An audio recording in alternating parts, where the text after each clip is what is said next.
Today we'll move on to the armhole ribbing, but before we do, I have exciting news.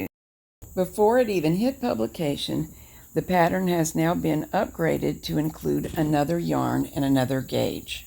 Here's what happened. I have a friend who is a really excellent bond knitter.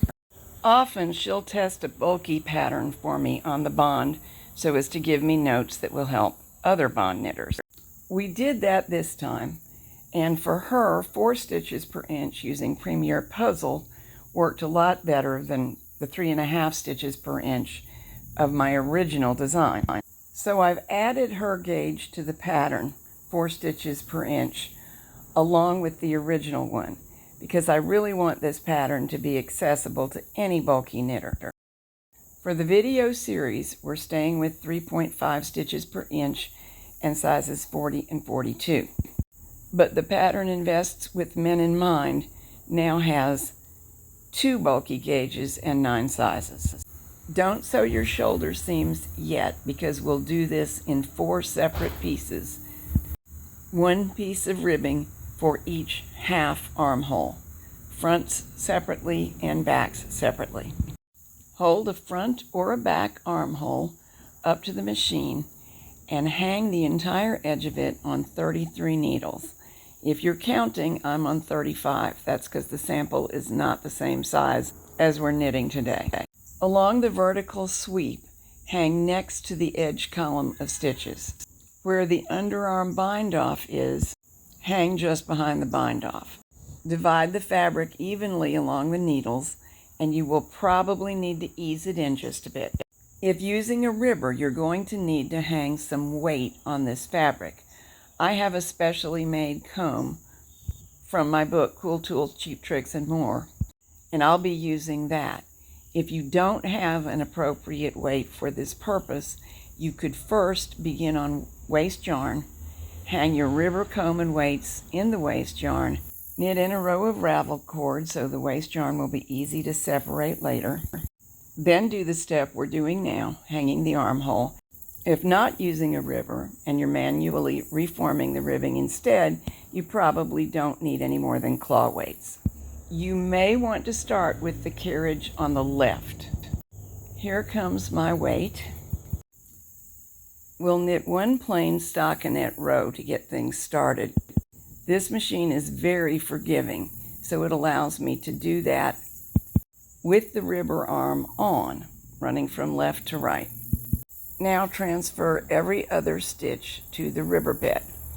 If your machine was not as patient with you as mine is, you could manually knit that first left to right row and then get on with this transferring step. Or you might find that simply changing to the main sinker plate did the job.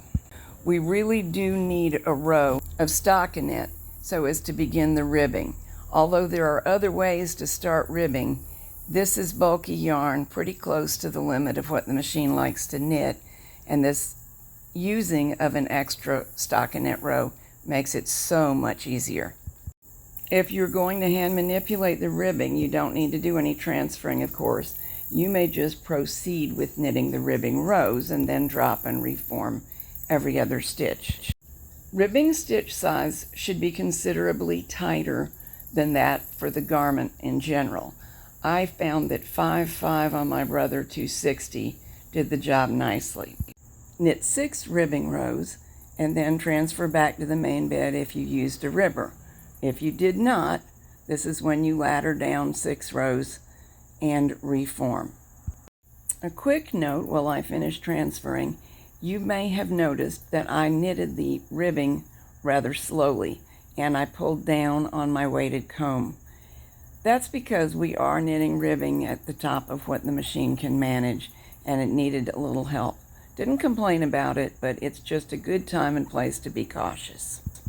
When all stitches are back on the main bed, lower the ribber if you've been using the ribber, and bind off around the gate pegs.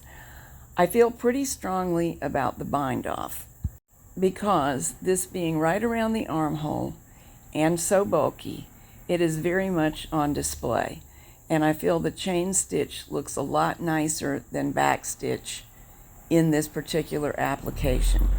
If you're using a hobby machine, of course, you don't have gate pegs. And you can use the bond trick of using a neighboring needle as a gate peg, or you can use the transfer bind off and get a nice chain stitched appearance.